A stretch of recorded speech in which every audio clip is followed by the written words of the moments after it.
यानी कि अखिलेश यादव और समाजवादी पार्टी पूरी तैयारी कर रहे हैं।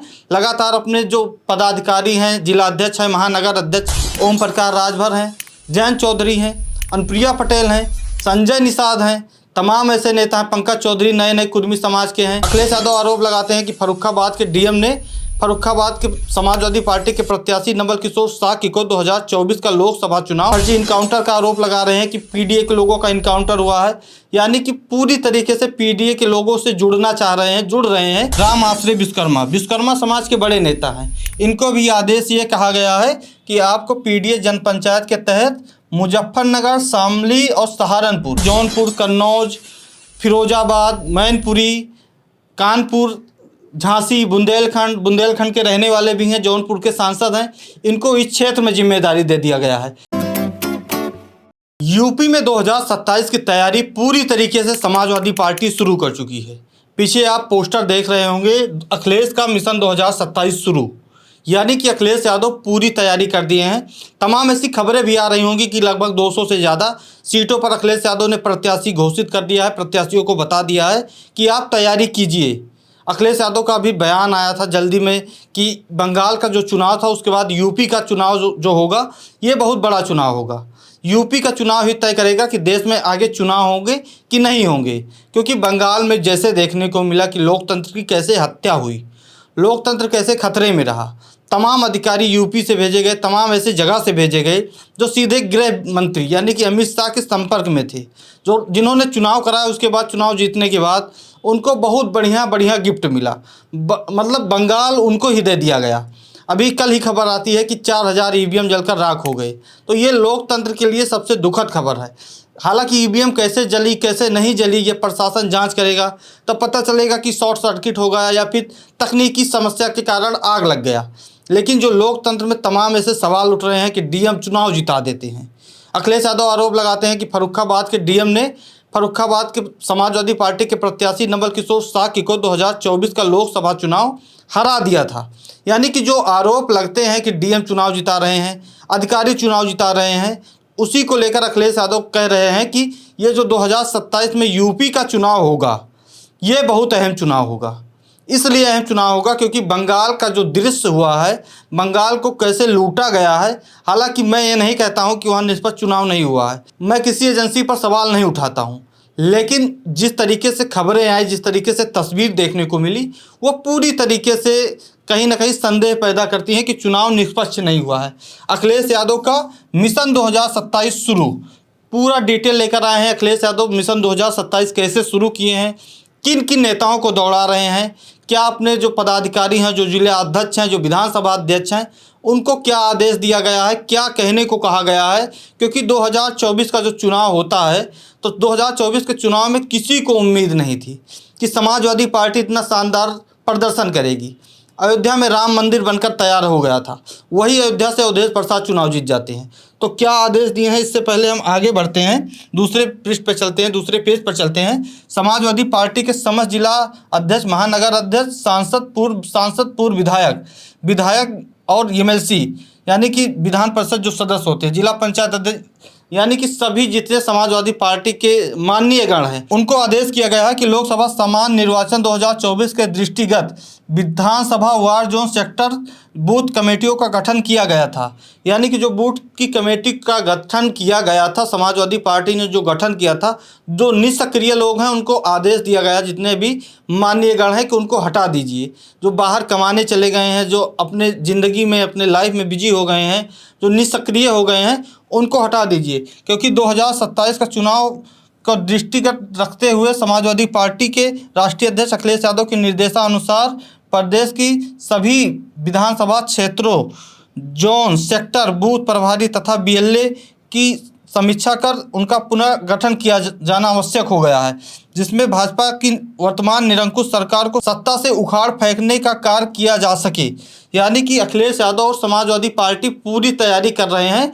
लगातार अपने जो पदाधिकारी हैं, जिला अध्यक्ष हैं, महानगर अध्यक्ष हैं, पूर्व विधायक, पूर्व सांसद हैं, उनको ये आदेश किया गया है कि सभी लोग एक्टिव हो जाइए, एक एक बूथ को मजबूत करेंगे, तभी 2027 में समाजवादी पार्टी की जीत होगी।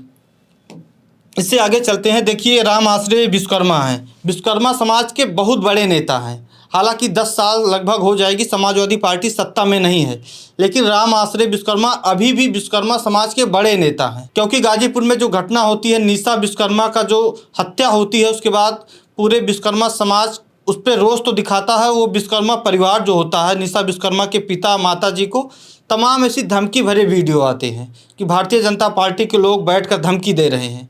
जो वीडियो आते हैं तो अखिलेश यादव डेलीगेशन बनाकर भेजते हैं, प्रतिनिधि मंडल बनाकर भेजते हैं, जिसको लीड करते हैं राम आश्रय विश्वकर्मा। विश्वकर्मा समाज के बड़े नेता हैं। इनको भी आदेश ये कहा गया है कि आपको पीडीए जनपंचायत के तहत मुजफ्फरनगर, शामली और सहारनपुर, इन 3 जिलों में 18, 19, 20 और 23, 24, 25, 26, 27 को 27 जून को रहना है और अपने समाज के बीच में तो जाना है, पीडीए समाज के बीच में जाना है, यानी कि पिछड़े दलित अल्पसंख्यक समाज के बीच में जाना है और तैयारी करनी है 2027 को चुनाव को लेकर। राम आश्रय विश्वकर्मा अभी भी विश्वकर्मा समाज के बड़े नेता हैं। हालांकि नए जो मंत्रिमंडल का विस्तार होता है, इसमें हंसराज विश्वकर्मा जो बनारस से आते हैं, प्रधानमंत्री नरेंद्र मोदी के लोकसभा क्षेत्र से आते हैं, उनको मंत्री बनाया जाता है। लेकिन मैं इतना कहूँगा, क्योंकि विश्वकर्मा समाज में तमाम हम लोगों ने सर्वे किया, विश्वकर्मा समाज के बड़े नेता राम आश्रय विश्वकर्मा हैं। हालांकि 9.5 साल से समाजवादी पार्टी सत्ता में नहीं है, उसके बाद भी। उसके आगे चलते हैं। पूर्व मंत्री, कद्दावर मंत्री रहे हैं, मायावती की सरकार में मंत्री रहे हैं, 16-17 विभाग इनके पास था। मिनी मुख्यमंत्री कहे जाते थे नसीमुद्दीन सिद्दीकी, वो भी अवध और पूर्वांचल के दौरे पर भेज दिए गए हैं। जलालपुर से ये पोस्टर आया था कि नसीमुद्दीन सिद्दीकी आ जा रहे हैं पीडीए पंचायत करने, यानी कि पूर्वांचल के नेता को पश्चिम भेजा जा रहा है, पश्चिम के नेता को, बुंदेलखंड के नेता को अवध और पूर्वांचल में भेजा जा रहा है कि आप जाइए और तैयारी कीजिए। यानी कि पूर्वांचल के नेता को पूर्वांचल की जिम्मेदारी अखिलेश यादव नहीं दे रहे हैं। इसलिए नहीं दे रहे हैं क्योंकि पूर्वांचल में लोगों का आपस में संबंध होता है, बगल का जिला है तो संबंध होगा, संपर्क होगा, तो ये उनकी पैरवी ना करे। उधर के मतलब यूपी के दूसरे छोर के नेता को भेजा जा रहा है कि आप अवध में जाइए, पूर्वांचल में जाइए, वहाँ पे सर्वे कीजिए, वहाँ पे पीडीए पंचायत कीजिए, नेताओं से मिलिए और बताइए कि कौन बेहतर है जो बढ़िया चुनाव लड़ेगा। अखिलेश यादव लगातार तैयारी 2027 की पूरी तरीके से कर रहे हैं। चाहे वो श्यामलाल पाल हुए प्रदेश अध्यक्ष, उनको भी भेजा जा रहा है। इसके आगे चलते हैं। बाबू सिंह कुशवाहा हैं, जौनपुर से सांसद हैं, बसपा सरकार मायावती की सरकार में मंत्री थे, पावरफुल मंत्री थे, उनको भी लगभग तमाम जगह भेजा गया है। इनको कन्नौज से ये तस्वीर आई थी, कन्नौज जहाँ पे कुशवाहा समाज के लोग हैं, जौनपुर से सांसद है, जौनपुर, कन्नौज, फिरोजाबाद, मैनपुरी, कानपुर, झांसी, बुंदेलखंड के रहने वाले भी हैं, जौनपुर के सांसद हैं। इनको इस क्षेत्र में जिम्मेदारी दे दिया गया है कि आप जाइए इस क्षेत्र में, देखिए कि पीडीए का कौन प्रत्याशी होगा जो मजबूती से चुनाव लड़ेगा। और तमाम ऐसा आदेश जिलाध्यक्षों को दिया गया, हम आगे बताएंगे। लेकिन ये जो चुनाव है, अखिलेश यादव का लगातार बयान आ रहा है कि ये चुनाव आखिरी होगा देश के लिए, क्योंकि लगभग इतने बड़े राज्य हैं वहाँ पर भारतीय जनता पार्टी चुनाव जीत चुकी है। 10 साल से यूपी में भी है। लेकिन एक उम्मीद 2027 में विपक्ष के नेताओं को ये दिखती है कि 2027 में 2024 के तरीके अखिलेश यादव समाजवादी पार्टी हो सकता है कोई मैजिक कर दें कि विपक्ष को उम्मीद जग जाए कि आगे भी विपक्ष चुनाव जीतने के लिए पूरी मजबूती कर सके। इसीलिए अखिलेश यादव कह रहे हैं कि ये मजबूती का चुनाव है। पीडीए समाज की बात कर रहे हैं कि पीडीए समाज का आरक्षण खत्म हो जाएगा, यानी कि जो मुद्दे हैं उसकी बात तो कर ही रहे हैं। तमाम ऐसी बातें भी हो रही हैं कि अखिलेश यादव की सरकार में तमाम ऐसी चीज़ें थी, लेकिन अखिलेश यादव उससे दरकिनार करते हुए पीडीए समाज को समझा रहे हैं कि आरक्षण ख़त्म हो जाएगा। हमारे सरकार में तमाम ऐसी सुविधाएं लोगों को मिली थी, इस सरकार में नहीं मिल रही है। भारतीय जनता पार्टी की सरकार लगातार सत्ता में है, ये गिनवा रहे हैं कि हमने भी काम किया है, तमाम ऐसी बातें कर रहे हैं। हालांकि नीट पेपर जब लीक होता है, यूपी पुलिस का पेपर लीक होता है, आरओ का लीक होता है, तो छात्रों में आक्रोश देखने को मिलता है। अखिलेश यादव छात्रों के लिए 69,000 शिक्षक भर्ती, तमाम ऐसी भर्ती में जो घोटाले हुए हैं उसका आरोप लगाते हैं। फर्जी इनकाउंटर का आरोप लगा रहे हैं कि पीडीए के लोगों का इनकाउंटर हुआ है, यानी कि पूरी तरीके से पीडीए के लोगों से जुड़ रहे हैं कि 2027 में आप हमारे साथ हैं। इसके आगे चलते हैं कि जिलाध्यक्षों ने क्या आदेश देना शुरू कर दिया है। गोंडा के जिला अध्यक्ष हैं, इन्होंने आदेश दिया है। देखिए अपने पदाधिकारियों को क्या कहा है। समाजवादी पार्टी के राष्ट्रीय अध्यक्ष एवं पूर्व मुख्यमंत्री उत्तर प्रदेश आदरणीय श्री अखिलेश यादव के निर्देशानुसार तथा माननीय प्रदेश अध्यक्ष श्यामलाल पाल की संस्तुति पर जनपद गोंडा की 7 विधानसभा के लिए सेक्टरवार प्रभारी पर्यवेक्षकों की नियुक्ति प्रदेश नेतृत्व द्वारा की गई है। नवनियुक्त पदाधिकारियों की सूची विवरण सहित नीचे सादर प्रेरित है। यानी कि इन्होंने लिस्ट दे दी है। अखिलेश यादव और श्यामलाल पाल ने इनको कह दिया है कि आप अपने पदाधिकारियों को घोषित कीजिए और 2027 में तैयारी कीजिए। ऐसे तमाम जिला अध्यक्ष हैं, तमाम जिले में ऐसे ऐसे पदाधिकारियों को नियुक्त किया जा रहा है कि आप वफादारी से, ईमानदारी से काम करेंगे तभी 2027 में समाजवादी पार्टी सरकार बना पाएगी। हालांकि भारतीय जनता पार्टी भी सत्ता में है, भारतीय जनता पार्टी के पास संसाधन है, भारतीय जनता पार्टी के पास बड़े बड़े नेता हैं, तमाम समाज के नेता हैं, तमाम समाज के गठबंधन हैं।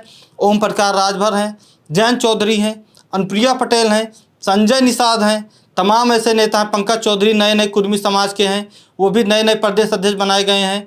पुराने नेता रहे हैं, सांसद रहे हैं कई बार, वो भी तैयारी कर रहे हैं। फिलहाल 2027 किसके पास जा रहा है ये कमेंट में बताइएगा।